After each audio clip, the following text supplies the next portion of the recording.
Hi friend, কি অবস্থা সবার? আশা করি সবাই ভালো আছো, সুস্থ আছো। এই যে আমার বর রাত্রেবেলা নিয়ে আসলো চিকেন। তো যাই হোক, রাত্রেবেলা আমি চিকেনই রান্না করব। তো এই খুলতে পারছি না, ডবল ডবল গিট দ্বারাও খুলছি। তো এখন খুলে নিয়ে এখন ঢেলে নিচ্ছি আমি চিকেন। আর এই যে ভালো করে ধুতে হবে। আমি 2-3 বার এরকম করে ধুয়ে ধুয়ে নিয়ে তারপর একটু লেবুর রস দিই, যেন মুরগির যে কিরম আঁচটা রক্তর গন্ধ ওটা চলে যায়। এই যে লেবুটা দিলাম হাফটা। এখন ভালো করে ধুবো, এটাকে মেখে নিয়ে ভালো করে ধুবো, তাহলে গন্ধটা চলে যায়। মুরগির মাংস যারা খেতে পারো না আর কি, এরকম করে করবে, এক ফোঁটা গন্ধ থাকবে না। আর 4-5 বার ভালো করে ধুবে, ভেতরের নোংরাগুলো একটু বের করে দিবে। এই ভালো করে চটকে চটকে নিয়ে নোংরাগুলো দেখো, একটা রক্তর একটা যে গন্ধ থাকে ওটা বেরিয়ে যাবে। যাই হোক, এই তো হলো। আর এই যে নোংরাগুলো যেগুলো এক হাত দিয়ে, ক্যামেরা এক হাত দিয়ে বের করে করে ফেলছি। আর টোটাল এই যে যা যা নোংরাগুলো থাকে আর এই চিকেনের ভেতরে, এই আমি চর্বি টর্বি সব ফেলে দিয়ে আর কি পুরো ক্লিন করে নেব।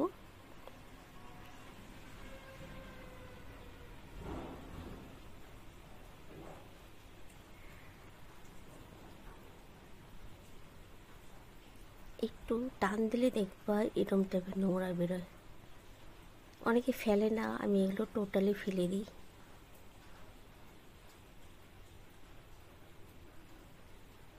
এই যে রক্ত সেগুলো দেখো। যাই হোক, পরিষ্কার করে করে একটুখানি ধুতে হবে। ভালো করে ধুয়ে দেখাচ্ছি তোমাদের। আমার ধোয়া কমপ্লিট। তো এর মধ্যে আমি টক দই দিয়ে দিচ্ছি। বাইরে রেখেছিলাম কিন্তু একটু জল জল হয়ে গেছে টক দইটা। যাই হোক, আমুলের টক দই নিয়ে নিলাম।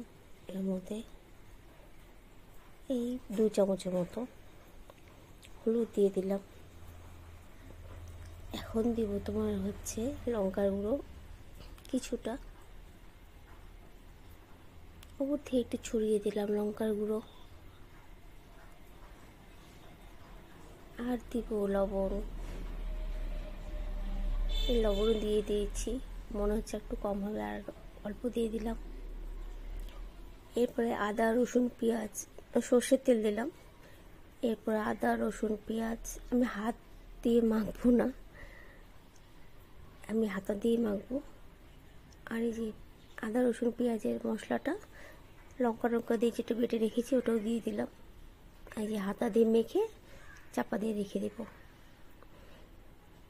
ঘন্টাখানিক পরে চলে আসলাম, আলুগুলো একটু ভেজে দিচ্ছি। আর এই যে ম্যারিনেট করা হয়ে গেছে।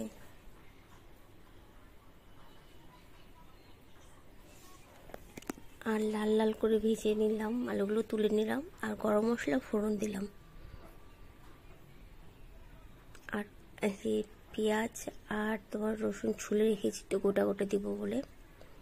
তো যাই হোক, পেঁয়াজগুলো একটু ভাজা ভাজা করে নিই, হালকা ব্রাউন হলে পরে একটু চিকেনটা খেতে একটু টেস্ট আসে। চিকেন তো অনেক রকমই রান্না করা যায়। যাই হোক, হয়ে গেছে, এখন চিকেনটা ঢেলে দিলাম। আমি সম্পূর্ণটা দিইনি চিকেন, তো রাত্রিবেলা বললো অতগুলো খেতে হবে না, পরের দিন রান্না করো। আমি রেখে দিয়েছি কিছুটা ফ্রিজে, আর কিছুটা চিকেন দিয়ে দিলাম।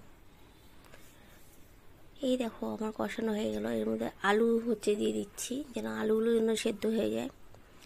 এই দেখো, তেল ভেসে উঠেছে।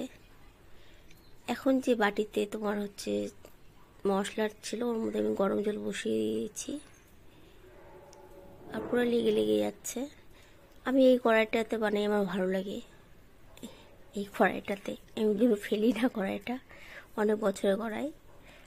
আর যে ননস্টিক টাইপেরই লাগে দেখতে। যাই হোক, গরম জল দিয়ে দিচ্ছি আমি এর মধ্যে।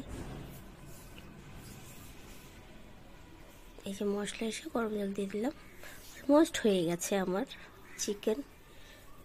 তো ভালো লাগলে লাইক শেয়ার সাবস্ক্রাইব করতে ভুলো না বন্ধুরা, একটু পাশে থেকো, সবাই আছো। তো চিকেন কষা আমার এই যে রেডি কমপ্লিট। এখন আমি থালা মধ্যে বেরিয়ে নিলাম। Tata, bye bye, take care. সবাই ভালো থেকো, সুস্থ থেকো। আর কিরম লাগলো রেসিপি আমাকে জানিও। টাটা।